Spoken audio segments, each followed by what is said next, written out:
मधुबन के बाबा, मधुबन के बाबा मुरली वाले, आपका क्या कहना, आपका क्या कहना। ओम शांति। 11 दिसंबर 2025 की ईश्वरीय महावाक्य। आज की मुरली में बाबा ने कहा, मीठे बच्चे, संगम युग पर तुम ब्राह्मण संप्रदाय बने हो। तुम्हें अब मृत्यु लोक के मनुष्य से अमर लोक का देवता बनना है। मीठे बच्चे, संगम युग पर तुम ब्राह्मण संप्रदाय बने हो। तुम्हें अब मृत्यु लोक के मनुष्य से अमर लोक का देवता बनना है। प्रश्न, तुम बच्चे किस नॉलेज को समझने के कारण बेहद का संन्यास करते हो? उत्तर, तुम्हें ड्रामा की यथार्थ नॉलेज है। तुम जानते हो ड्रामा अनुसार अब इस सारे मृत्यु लोक को भस्मीभूत होना है। अभी यह दुनिया बर्थ नॉट ए पेनी बन गई है।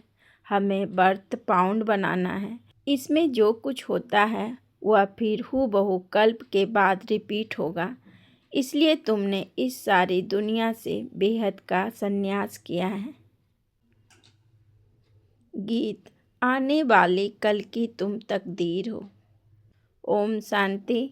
बच्चों ने गीत की लाइन सुनी, आने वाला है अमर लोक, यह है मृत्यु लोक। अमर लोक और मृत्यु लोक का यह है पुरुषोत्तम संगम युग। अब बाप पढ़ाते हैं संगम पर, आत्माओं को पढ़ाते हैं। इसलिए बच्चे को कहते हैं आत्माभिमानी हो बैठो। यह निश्चय करना है, हमको बेहद का बाप पढ़ाते हैं। हमारी एम ऑब्जेक्ट यह है, लक्ष्मी नारायण या मृत्यु लोक के मनुष्य से अमर लोक का देवता बनना। ऐसी पढ़ाई तो कभी कानों से नहीं सुनी, ना किसको करते हुए देखा। जो कहे बच्चों तुम आत्माभिमानी हो बैठो, यह निश्चय करो कि बेहद का बाप हमको पढ़ाते हैं। कौन सा बाप? बेहद का बाप निराकार शिव। अभी तुम समझते हो हम पुरुषोत्तम संगम युग पर हैं। अभी तुम ब्राह्मण संप्रदाय बने हो, फिर तुमको देवता बनना है। पहले शूद्र संप्रदाय के थे। बाप आकर पत्थर बुद्धि से पारस बुद्धि बनाते हैं। पहले सतो प्रधान पारस बुद्धि थे, अब फिर बनते हैं। ऐसे नहीं कहना चाहिए कि सतयुग के मालिक थे। सतयुग में विश्व के मालिक थे। फिर 84 जन्म ले सीढ़ी उतरते उतरते सतो प्रधान से सतो रजो तमो में आए हैं। पहले सतो प्रधान थे तो पारस बुद्धि थे, फिर आत्मा में खाद पड़ती है। मनुष्य समझते नहीं। बाप कहते हैं तुम कुछ नहीं जानते थे। ब्लाइंड फेथ था, सिवाय जानने के। किसकी पूजा करना व याद करना, उनको ब्लाइंड फेथ कहा जाता है। और अपने श्रेष्ठ धर्म श्रेष्ठ कर्म को भी भूल जाने से वह कर्म भ्रष्ट धर्म भ्रष्ट बन पड़ते हैं। भारतवासी इस समय दैवी धर्म से भी भ्रष्ट है। बाप समझाते हैं वास्तव में तुम हो प्रवृत्ति मार्ग वाले। वही देवताएं जब अपवित्र बनते हैं तब देवी देवता कह नहीं सकते, इसलिए नाम बदल हिंदू धर्म रख दिया है। यह भी होता है ड्रामा प्लेन अनुसार। अभी एक बाप को ही पुकारते हैं, हे पतित पावन आओ। वह एक ही गॉड फादर है जो जन्म मरण रहित है। ऐसे नहीं कि नाम रूप से न्यारी कोई चीज़ है। आत्मा का व परमात्मा का रूप बहुत सूक्ष्म है, जिनको स्टार व बिंदु कहते हैं। शिव की पूजा करते हैं, शरीर तो है नहीं। अब आत्मा बिंदी की पूजा हो ना सके, इसलिए उनको बड़ा बनाते हैं पूजा के लिए। समझते हैं शिव की पूजा करते हैं, परंतु उनका रूप क्या है वह नहीं जानते। यह सब बातें बाप इस समय ही आकर समझाते हैं। बाप कहते हैं तुम अपने को नहीं जानते हो। 84 लाख योनियों का तो एक गपोड़ा लगा दिया है। अब बाप तुम बच्चों को बैठ समझाते हैं। अभी तुम ब्राह्मण बने हो, फिर देवता बनना है। कलयुगी मनुष्य है शूद्र, तुम ब्राह्मणों की एम ऑब्जेक्ट है मनुष्य से देवता बनने की। यह मृत्यु लोक पतित दुनिया है। नई दुनिया हुआ थी जहाँ यह देवी देवताएं राज्य करते थे। एक ही इसका राज्य था, यह सारे विश्व के मालिक थे। अभी तो तमो प्रधान दुनिया है, अनेक धर्म है। यह देवी देवता धर्म प्राय लोप हो गया है। देवी देवताओं का राज्य कब था, कितना समय चला, यह वर्ल्ड की हिस्ट्री ज्योग्राफी कोई नहीं जानते। बाप ही आकर तुमको समझाते हैं। यह है गॉड फादरली वर्ल्ड यूनिवर्सिटी, जिसकी एम ऑब्जेक्ट है अमर लोक का देवता बनाना। इनको अमर कथा भी कहा जाता है। तुम इस नॉलेज से देवता बन काल पर जीत पाते हो। वहाँ कभी काल खा नहीं सकता, मरने का वहाँ नाम नहीं। अभी तुम काल पर जीत पहन रहे हो। ड्रामा के प्लान अनुसार भारतवासी भी 5 वर्ष या 10 वर्ष का प्लान बनाते हैं ना। समझते हैं हम राम राज्य स्थापन कर रहे हैं। बेहद के बाप का भी प्लान है राम राज्य बनाने का। वह तो सब है मनुष्य तो राम राज्य स्थापन कर ना सके। राम राज्य कहा ही जाता है सतयुग को। इन बातों को कोई जानते नहीं। मनुष्य कितनी भक्ति करते हैं, जिस्मानी यात्राएं करते हैं। दीन अर्थात सतयुग त्रेता में इन देवताओं का राज्य था।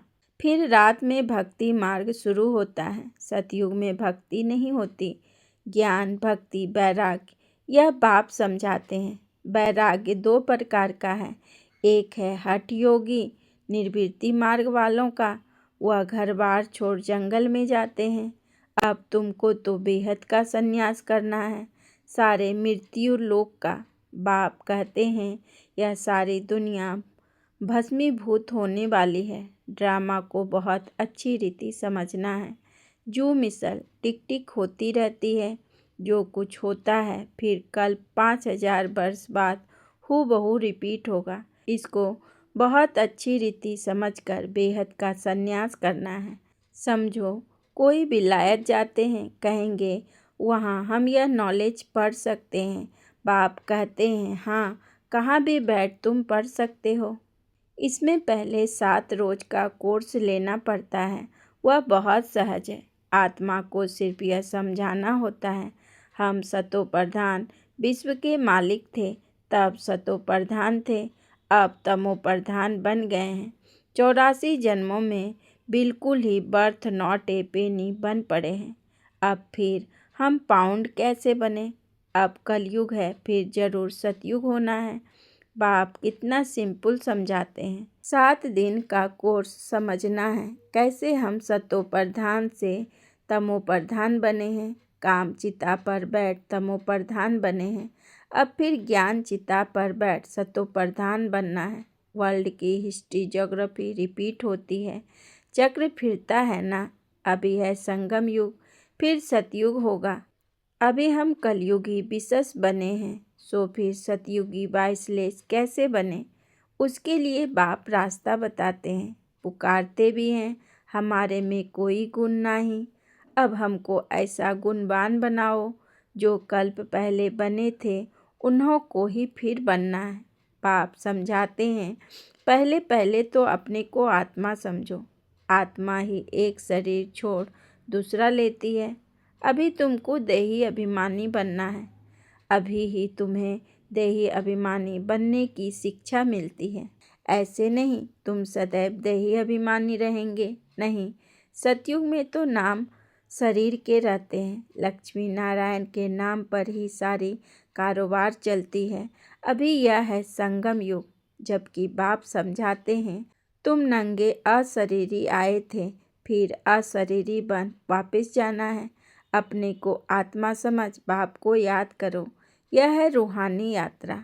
आत्मा अपने रूहानी बाप को याद करती है। बाप को याद करने से ही पाप भस्म हो जाएंगे। इसको योग अग्नि कहा जाता है। याद तो तुम कहाँ भी कर सकते हो। 7 रोज में समझाना होता है यह सृष्टि चक्र कैसे फिरता है, कैसे हम सीढ़ी उतरते हैं। अब फिर इस एक ही जन्म में चढ़ती कला होती है। विलायत में बच्चे रहते हैं, वहाँ भी मुरली जाती है। यह स्कूल है ना, वास्तव में यह है गॉड फादरली यूनिवर्सिटी। गीता का ही राजयोग है, परंतु श्री कृष्ण को भगवान नहीं कहा जाता। ब्रह्मा विष्णु शंकर को भी देवता कहा जाता है। अभी तुम पुरुषार्थ कर फिर सो देवता बनते हो। प्रजापिता ब्रह्मा भी जरूर यहाँ होगा ना। प्रजापिता तो मनुष्य है ना, प्रजा जरूर यहाँ ही रची जाती है। हमसों का अर्थ बाप ने बहुत सहज रीति समझाया है। भक्ति मार्ग में तो कह देते हम आत्मा सो परमात्मा, इसलिए परमात्मा को सर्वव्यापी कह देते। बाप कहते हैं सब में व्यापक है आत्मा। मैं कैसे व्यापक होऊंगा? तुम मुझे बुलाते ही हो, हे पतित पावन आओ हमको पावन बनाओ। निराकार आत्माएं सब आकर अपना अपना रथ लेती है।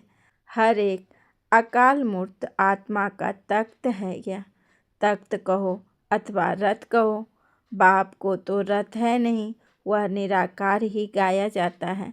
ना सूक्ष्म शरीर है ना स्थूल शरीर है। निराकार खुद रथ में जब बैठे तब बोल सके। रथ बिगर पतितों को पावन कैसे बनाएंगे? बाप कहते हैं मैं निराकार आकर इनका लोन लेता हूँ। टेम्परेरी लोन लिया है। इनको भाग्यशाली रथ कहा जाता है। बाप ही सृष्टि के आदि मध्य अंत का राज बताते हैं। तुम बच्चों को त्रिकालदर्शी बनाते हैं और कोई मनुष्य यह नॉलेज जान नहीं सकते। इसमें सब नास्तिक हैं। बाप आकर आस्तिक बनाते हैं। रचयिता रचना का राज बाप ने तुमको बताया है। अब तुम्हारे सिवाय और कोई समझा न सके। तुम ही इस ज्ञान से फिर यह इतना ऊंच पद पाते हो। यह ज्ञान सिर्फ अभी ही तुम ब्राह्मणों को मिलता है। बाप संगम पर ही आकर यह ज्ञान देते हैं। सद्गति देने वाला एक बाप ही है। मनुष्य मनुष्य को सद्गति दे न सके। वह सब गुरु है भक्ति मार्ग के। सतगुरु एक ही है, उनको कहा जाता है बाह सतगुरु बाह। इनको पाठशाला भी कहा जाता है। एम ऑब्जेक्ट नर से नारायण बनने की है। वह सब है भक्ति मार्ग की कथाएं। गीता से भी कोई प्राप्ति नहीं होती। बाप कहते हैं मैं तुम बच्चों को सम्मुख आकर पढ़ाता हूँ, जिससे तुम यह पद पाते हो। इसमें मुख्य है पवित्र बनने की बात। बाप की याद में रहना है, इसी में ही माया विघ्न डालती है। तुम बाप को याद करते हो अपना वर्षा पाने के लिए। यह नॉलेज सब बच्चों के पास जाती है। कभी भी मुरली मिस ना हो। मुरली मिस हुई गोया अब्सेंट पड़ जाती है। मुरली से कहाँ भी बैठे रिफ्रेश होते रहेंगे। श्रीमत पर चलना पड़े। बाहर में जाते हैं तो बाप समझाते हैं पवित्र जरूर बनना है, वैष्णव होकर रहना है। वैष्णव वल्लभचारी भी होते हैं, परंतु विकार में जाते हैं। पवित्र तो है नहीं। तुम पवित्र बन विष्णुवंशी बनते हो। वहाँ तुम वैष्णव रहेंगे, विकार में नहीं जाएंगे। वह है अमर लोक, यह है मृत्यु लोक। यहाँ विकार में जाते हैं। अभी तुम विष्णुपुरी में जाते हो, वहाँ विकार होता नहीं। वह है बाइसलेस वर्ल्ड। योग से तुम विश्व की बादशाही लेते हो। वह दोनों आपस में लड़ते हैं। मक्खन बीच में तुमको मिलता है। तुम अपनी राजधानी स्थापन कर रहे हो। सभी को यही पैगाम देना है। छोटे बच्चों का भी हक है। शिव बाबा के बच्चे हैं ना, तो सबका हक है। सबको कहना है अपने को आत्मा समझो। माँ बाप में ज्ञान होगा तो बच्चों को भी सिखाएंगे। शिव बाबा को याद करो, सिवाय शिव बाबा के दूसरा ना कोई। एक की याद से ही तमो प्रधान से सतो प्रधान बन जाएंगे। इसमें पढ़ाई बहुत अच्छी चाहिए। विलायत में रहते भी तुम पढ़ सकते हो। इसमें किताब आदि कुछ भी नहीं चाहिए। कहाँ भी बैठे तुम पढ़ सकते हो, बुद्धि से याद कर सकते हो। यह पढ़ाई इतनी सहज है। योग अथवा याद से बल मिलता है। तुम अभी विश्व का मालिक बन रहे हो। बाप राजयोग सिखलाकर पावन बनाते हैं। वह है हठ योग, यह है राजयोग। इसमें परहेज बहुत अच्छी चाहिए। इन लक्ष्मी नारायण जैसा सर्वगुण संपन्न बनना है ना, खान पान की भी परहेज चाहिए। और दूसरी बात, पाप को याद करना है तो जन्म जन्मांतर के पाप कट जाएंगे। इसको कहा जाता है सहज राजयोग। रजाई प्राप्त करने के लिए अगर रजाई ना ली तो गरीब बन जाएंगे। श्रीमत पर पूरा चलने से श्रेष्ठ बनेंगे। भ्रष्ट से श्रेष्ठ बनना है, उसके लिए बाप को याद करना। कल्प पहले भी तुमने ही यह ज्ञान लिया था जो फिर अब लेते हो। सतयुग में और कोई राज्य नहीं था, उनको कहा जाता है सुखधाम। अभी यह है दुख धाम, और जहाँ से हम आत्माएं आई हैं वह है शांति धाम। शिव बाबा को वंडर लगता है दुनिया में मनुष्य क्या क्या करते हैं। बच्चे कम पैदा हो उसके लिए कितना माथा मारते रहते हैं, समझते नहीं यह तो बाप का ही काम है।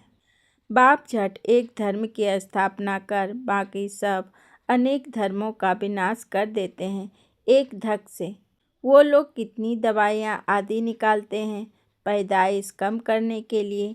बाप के पास तो एक ही दवाई है, एक धर्म की स्थापना होनी है। वह समय आएगा सब कहेंगे यह तो पवित्र बन रहे हैं, फिर दवाई आदि की भी क्या दरकार है।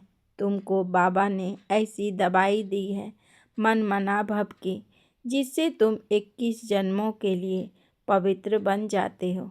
अच्छा, मीठे मीठे सिकी लधे बच्चों प्रति माता पिता बाप दादा का याद प्यार और गुड मॉर्निंग। रूहानी बाप की रूहानी बच्चों को नमस्ते। हम रूहानी बच्चों की रूहानी बाप दादा को पदम गुना नमस्ते नमस्ते नमस्ते। गुड मॉर्निंग, शुक्रिया बाबा शुक्रिया। धारणा के लिए मुख्य सार। नंबर 1, पवित्र बनकर पक्का वैष्णव बनना है। खान पान की भी पूरी परहेज करनी है। श्रेष्ठ बनने के लिए श्रीमत पर जरूर चलना है। नंबर 2, मुरली से स्वयं को रिफ्रेश करना है। कहाँ भी रहते सतो प्रधान बनने का पुरुषार्थ करना है।